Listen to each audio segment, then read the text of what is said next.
kita semuanya ngeliat ke arah kebun. Bener ada di situ ada kuntilanak di pohon jambu. Dan karena kan kita pegang HP ya mas, jadi HP itu kita sorotin senternya, kita sorot ke pohon itu. Setiap disorot kuntilanaknya terbang.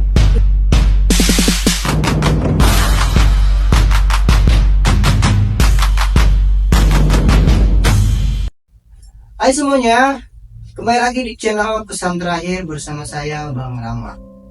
Oke, kali ini kita ditemani oleh seorang narasumber yang katanya punya cerita mistis yang sangat mendebarkan.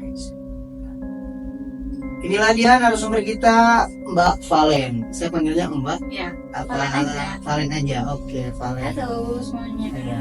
Valen, gimana itu ceritanya awalnya? Katanya Valen punya kisah mistis yang mau dibagikan, diceritakan kepada kita semua dan para pemirsa di rumah. Sebenarnya mungkin bukan pengalaman pribadi, cuma kan ini cerita saudara, tapi emang ada ikut di situ juga, ikut ngalamin sendiri gitu. Oh gitu, jadi maksudnya gini loh, Valen ada di situ. Iya, ada di situ. Ada di situ. Iya, cuma yang ngalamin horor-horornya bukan saya juga. Jadi sama saudara juga. Iya. Itu gimana ceritanya tuh? Jadi ceritanya tuh dari tempat uak saya. Jadi kan dia punya rumah di satu tempat gitu, satu kota. Kita nggak perlu sebut lah ya kotanya. Ada satu kota, rumahnya tuh emang agak horor ya mas, karena letak rumahnya tuh di masuk ke gang-gang, terus ada satu lahan yang lumayan besar, isinya cuma kayak 2 atau 3 rumah. Terus belakangnya pasar, ada satu rumah yang baru mau dibangun, nah itu rumah saya yang lagi masih bentuknya masih di semen segala macam belum jadi.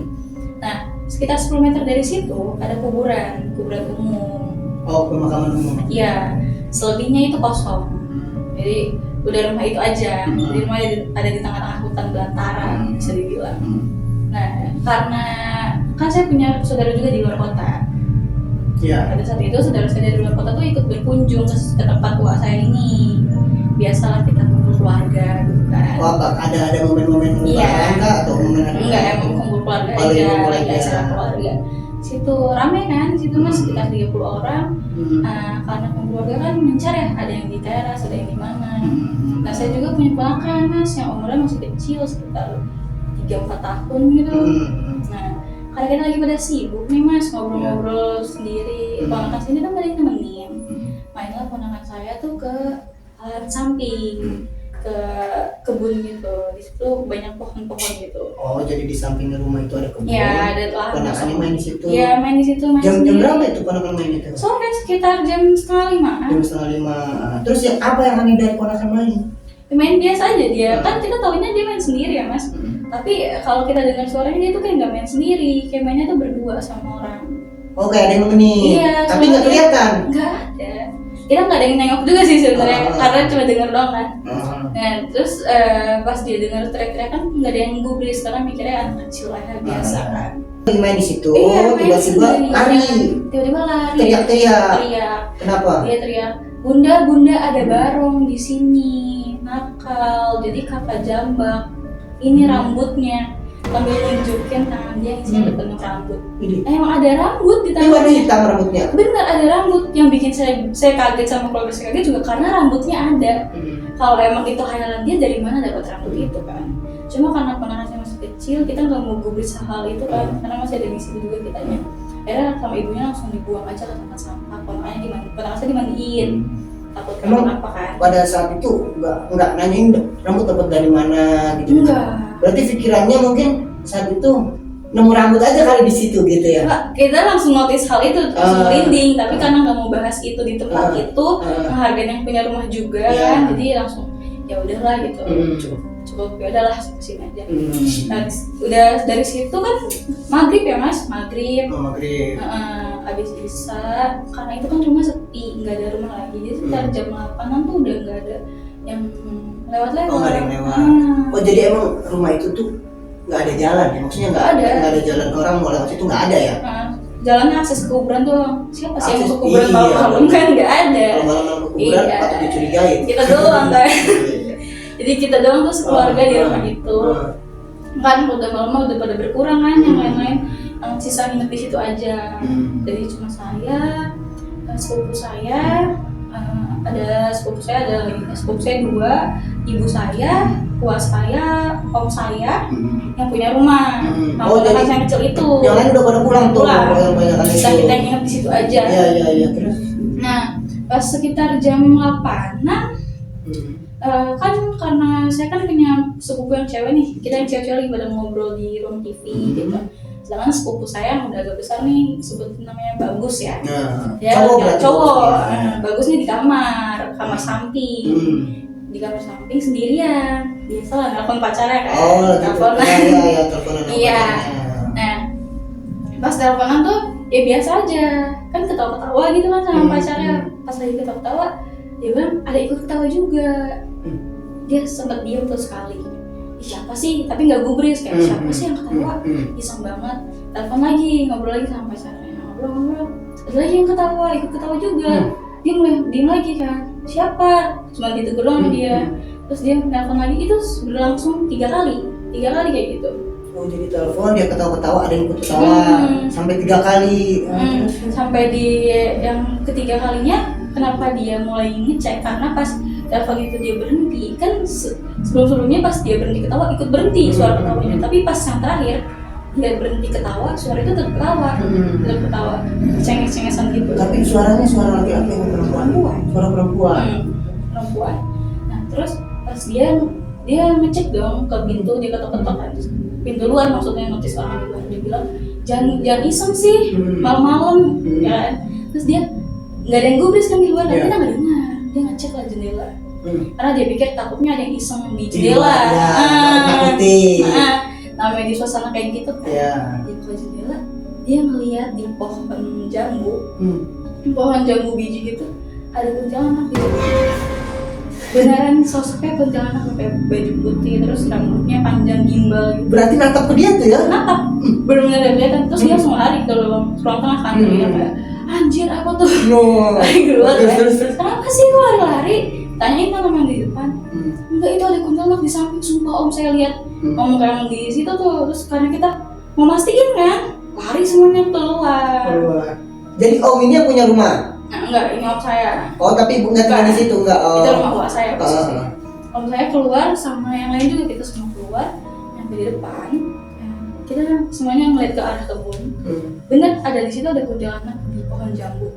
Dan karena kan kita pegang HP ya mas, jadi HP itu kita sorotin senternya, kita sorot ke pohon itu. Setiap disorot kuntilanaknya terbang, pindah pohon. Kesorot itu ya? Kesorot, terbangnya pun kelihatan.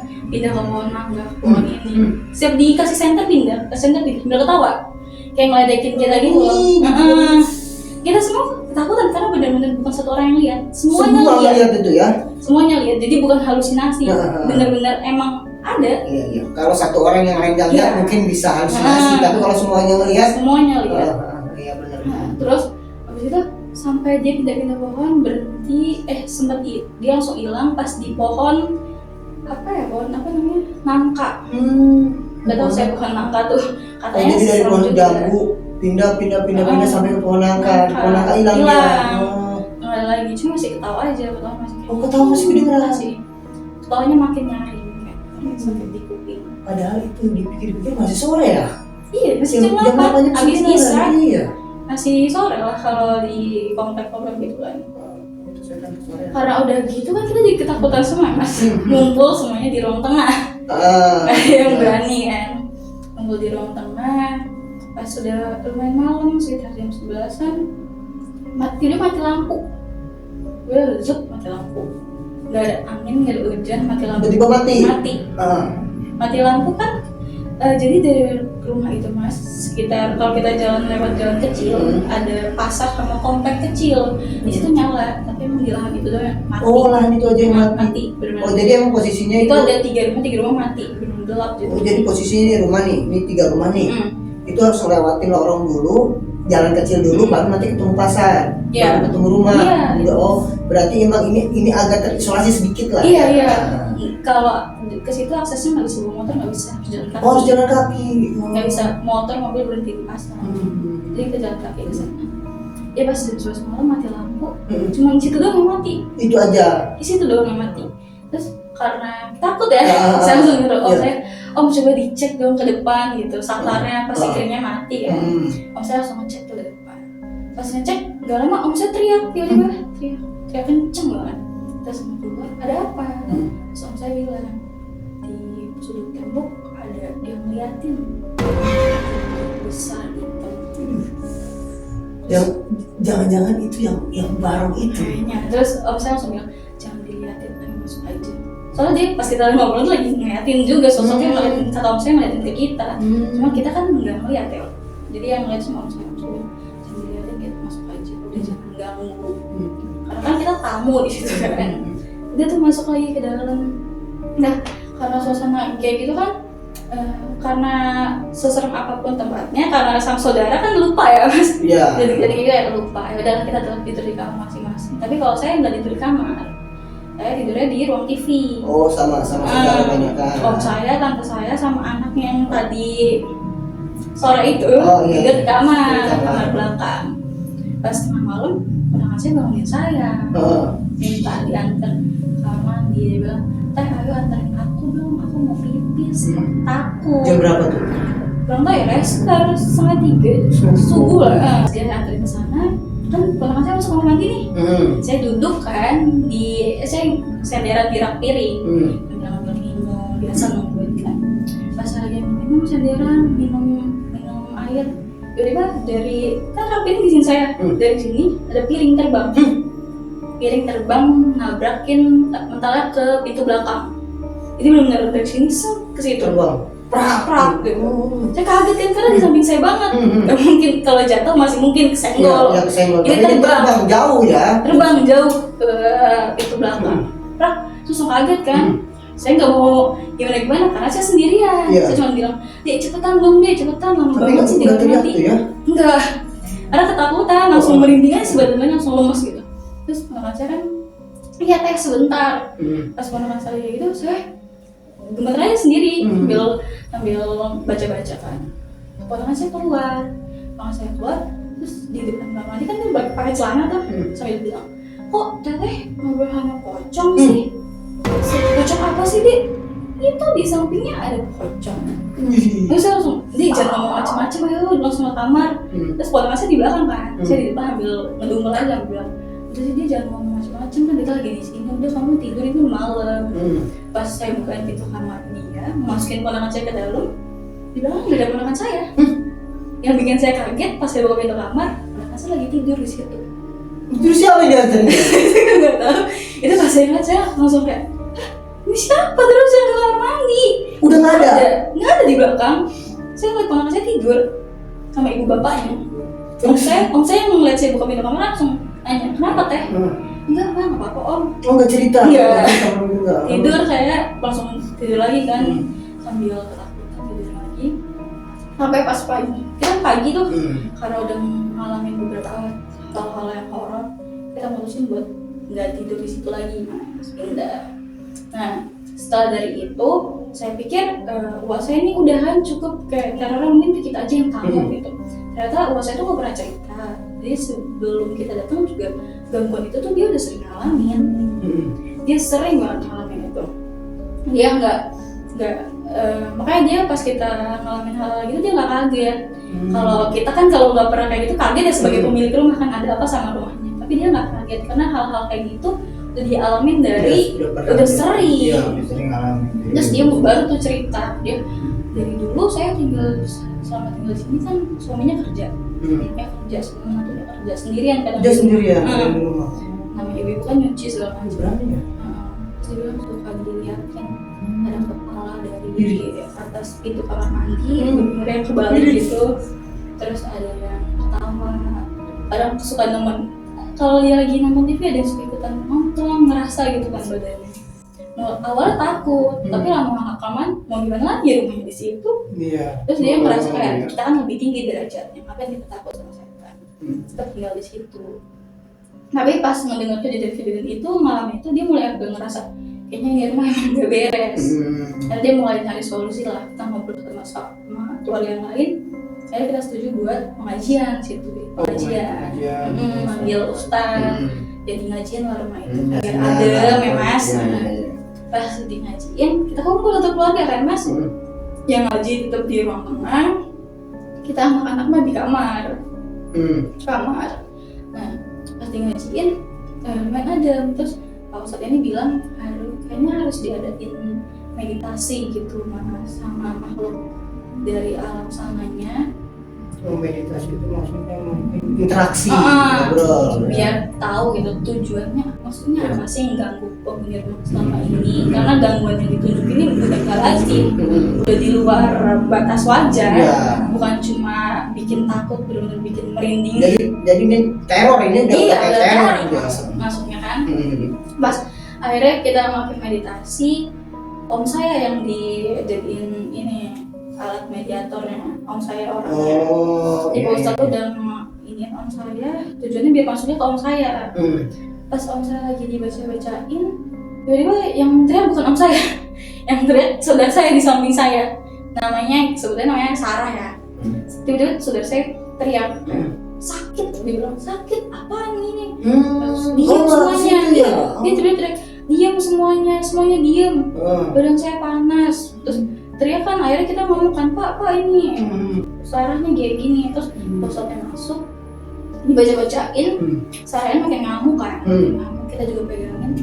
Ngamuknya tuh beneran parah mas, sampai ibunya sendiri ditendang. Ya karena bukan dia. Iya, karena bukan dia, kita menyalahin juga gak bisa. Terus dia marah-marah, dia bilang kalau ini tempatnya dia, ini tempat saya, tapi pakai bahasa Jawa saya yang saya nggak ngerti. Bahasa Jawa. Sedangkan Sarah ini orang Jakarta, nggak bisa. Terus pakai bahasa itu, terus suaranya berat, kayak suara laki-laki. Dia marah, bilang ini tempatnya dia, jangan musik. Katanya dia bisa semarah ini karena ini ulas kalian semua. Jadi jangan marah atas kayak dia bilangnya ini pembalasan gitu. Kalian semua, ada apa yang sebenarnya? Dia bilang harusnya saya yang marah. Ini di sini harus saya marah karena tempat saya yang diganggu. Dia marah. Terus tanya Pak Ustadz ya, iya kamu siapa? Terus dia nggak mau jawab. Terus dia ditanya siapa, nggak mau jawab. Di situ kan saudara saya bisa ngeliat ya mas, dia bisa ngeliat. Dia ngeliatnya sosok yang di badan Sarah ini laki-laki, karena suaranya berat juga, terus rambutnya gimbal, mekar gitu, terus punya taring, badannya hitam. Pas dibaca-bacain Pak Ustadz, saya nggak tahu bacain apa, tiba-tiba suaranya berubah. Terus kata saudara juga pas suaranya berubah, sosoknya berubah. Sosok yang dilihat bukan laki-laki. Beda lagi. Suaranya berubah jadi anak kecil. Nangis anak kecil. Jadi dari marah-marah langsung nangis gitu. Terus sambil kayak gini nangis sama. Terus dia cuma bilang kayak, kenapa ibu jahat? Dia bilang gitu, kenapa ibu jahat? Terus ditanya, kamu siapa? Terus dia cuma bilang kayak, kenapa jahat? Emang aku salah apa? Saya salah apa? Saya juga mau disayang. Nangis. Untuk yang bikin kita semua merinding kayak karena suaranya benar-benar kayak dapet masuk ke hati gitu, dalam banget. Nangis dia, nangis sesenggukan. Dia nanya, apa salah saya ini salah apa? Kenapa saya kenapa ibu nggak mau saya ada? Nah dari situ kita semua nggak ada yang paham. Pas dari situ karena mungkin merasa privasi, Pak Ustadz nyuruh kita semua keluar. Itu biarin saya sama yang punya rumah yang sifat ini. Jadi Pak Ustadz yang ngobrol. Setelah udah semuanya diberesin, kayak sekitar 1,5 jam lumayan lama mas kemasukannya. Jadi ganti-ganti, jadi sosoknya diganti-ganti mas, nggak satu doang, nggak 1-2 itu doang bukan. Makanya agak lama karena pas lagi ngomong anak kecil ini masuk sosok lain, masuk lagi yang lain. Jadi karena kan kita manggil ya awalnya, kita manggil, jadi semua merasa terpanggil. Pengen masuk. Nah, jadi semua ganti-ganti makanya lama. Pas udah selesai, Pak Ustadznya keluar, kita semua dikumpulin. Pak Ustadznya bilang kalau di rumah ini ada orang yang buang sesuatu, tapi nggak bilang ke yang lain gitu, asal dibuang aja. Bahasanya tuh kayak buang nyawa gitu di sini. Kan kita semua bingung ya, kita kan nggak ada yang ngerti karena kita kan tamu semua. Jadi ditanya ke yang punya rumah siapa, terus yang punya rumah kan nggak tahu, bukan saya nggak tahu. Terus akhirnya di situ menantunya jujur, dia bilang Saya pernah keguguran Pak Ustadz sekitar 2-3 tahun yang lalu, tapi karena saya nggak ngerti kalau itu harus kan saya buang si darahnya itu, saya taruh aja buang ke lahan samping. Jadi gugur saya buang aja kayak buang sampah gitu. Buang sampah Karena dia nggak paham. Itu janin ya berarti ya? Janin, kayaknya udah bentuk janin. Tapi kan karena dia baru nikah pas itu kan dia nggak tahu bentuk janin. Jadi pas sudah dia asal buang, terus dia nggak tahu efeknya bakal sebesar ini. Terus kata Pak Ustadz, nah itu bayi itu yang selama ini mengganggu keluarga, yang selama ini bikin rumahnya panas, yang selama ini bikin rumah tangganya nggak harmonis, bayi itu karena bayi itu dendamnya banyak. Oh berarti emang harusnya itu diperlakukan layaknya manusia, maksudnya kalau yang meninggal harus disolatin, harus dikafanin, Nah, laki-laki yang om saya lihat sama yang masuk itu, dia dulunya penghuni di sini. Dia yang kalau bisa dibilang sesepuhnya di rumah itu lagi daerah situ. Dia marah karena si orang ini buang janinnya gitu aja. Jadinya katanya kalau di dunia itu tahtanya si laki-laki ini diganti sama bayi ini. Karena bayi ini punya kekuatan yang lebih besar, dendam-dendamnya itu Mas. Gitu. Jadi dendam-dendamnya itu bisa menguasain satu ini. Karena dia tuh benar-benar bisa nyentuh barang. Iya ya, sampai begitu terbang. Nerbangin diri. Dia benar-benar bisa nampakin wujudnya. Kadang suara di daerah itu tuh nggak ada bayi. Tapi ada aja suara nangis. Saya nggak tahu dari mana. Tapi saya bilang ada suara kayak gitu. Cuma dia nggak mau ambil, nggak mau ditangkepin. Jadi setelah kita tahu itu semua, akhirnya kita mulai baca-baca di samping itu. Kita nggak, kalau jadinya nggak ketemu, cuma kita doain aja tangannya kan. Minta maaf ibunya. Udah sekitar 3 bulan dari situ, kita kan nggak pernah dengar tuh kabar rumah itu lagi ya Mas. Nah terus saya cerita kalau rumahnya tuh udah disewain sama orang-orang proyek. Oh setelah kejadian itu. Kalau udah doain segala macam kan, sewain ke orang proyek, kirain selesai. Kirain semuanya selesai, ternyata enggak. Ternyata orang proyeknya juga diganggu sama mulai dari listrik mati, air kotor, air terus keruh, nggak keluar, air mati segala macam. Penampakan gitu. Makanan kopi habis sendiri kopi. Oh belum diminum udah habis. Kopi di sini Mas, di depan kita ngobrol habis. Nggak tahu siapa yang minum, tapi benar habis di depan mata. Tapi nggak keangkat gelas enggak ya? Enggak, di sini habis aja. Habis aja kopinya. Benar-benar di sini kopinya. Mulai dari kopi, terus diganggu pas lagi makan, kayak ditowel, ditiup, kayak ya gangguan-gangguan yang ya kalau kita mengalami langsung nggak mau tinggal di situ. Makanya pas dari itu pekerjaannya mulai cabut dari situ. Iya, nggak bakal betah, nggak bakal kuat. Setelah dari itu, saya awalnya nempatin lagi rumah itu, habis dari proyek itu nempatin lagi karena saya nempatin lagi. Ternyata katanya masih terus diganggu dia juga. Udah semuanya beres, sudah didoain segala macam, tetap aja gangguan itu tetap ada. Malah katanya lebih parah dari sebelum. Malah lebih berani. Lebih parah, sampai suka reperpan kalau malam ada yang nyekek gitu. Itu saya ngalamin. Saya kan orangnya sensitif ya. Jadi kalau suaminya kan suka, suaminya kalau pulang tuh tengah malam. Jadi kalau tengah malam juga lagi tidur kan reperpan gitu. Dan nyekek segala macam. Sampai setelah itu udah kita nggak ada yang tahu lagi kabar uang saya. Saya nggak tahu juga uang saya tinggal di mana. Oh jadi intinya habis itu mungkin ditinggal. Uang saya nggak ada kabar juga. Saya nggak tahu lagi itu dia di mana, tinggalnya di mana. Yang saya tahu pas saya lewat, kan kalau saya mau ziarah lewat rumahnya, rumahnya kosong aja, tapi nggak tahu uang saya tinggal di mana. Tapi nggak sempat penasaran coba masuk lagi gitu. Takut.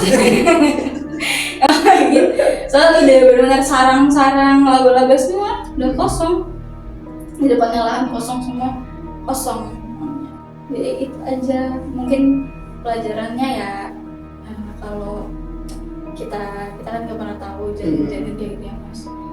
Itu kan dia calon nyawa, udah ditakdirin buat hidup. Mungkin kalau ternyata dia gagal lahir ke dunia, tetap kita perlakukan sebagai manusia. Itu aja buat pemirsa atau siapapun yang kalau mudah-mudahan sih nggak mengalami ya. Artinya kalau ada di sekitar kita atau orang yang kita kenal, kita wajib ingetin gitu kan. Takutnya ada yang nggak tahu kalau walaupun belum bentuk sempurna, yang namanya janin itu harus diperlakukan layaknya manusia. Kalau memang dia harus dibakami, dikuburin, disolatin. Jangan sampai kejadian yang menimpa saudaranya.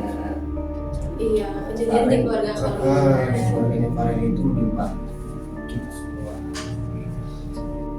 Mungkin itu aja cerita yang bisa kalian sampaikan ya. Jadi sampai sekarang terornya masih berlanjut. Nanti kita cari tahu. Nanti kita cerita lagi apa yang terjadi. Udah, oke, terima kasih. Ada pesan terakhir untuk sesi ini? Itu pesan terakhirnya mungkin. Oh, pesan terakhirnya yang tadi harus jaga janin. Oke, saya juga ada pesan terakhir nih ya. Jadi sebelum kakek saya meninggal itu sempat manggil cucu-cucunya. Waktu itu dikumpulin dan dia bilang tanah di belakang rumah itu bakal dijual. Kamu tahu nggak? Ada tanah orang. Kirain ngatain tuh horor. Oke, bye bye, see you, bye bye, assalamualaikum warahmatullahi wabarakatuh, bye.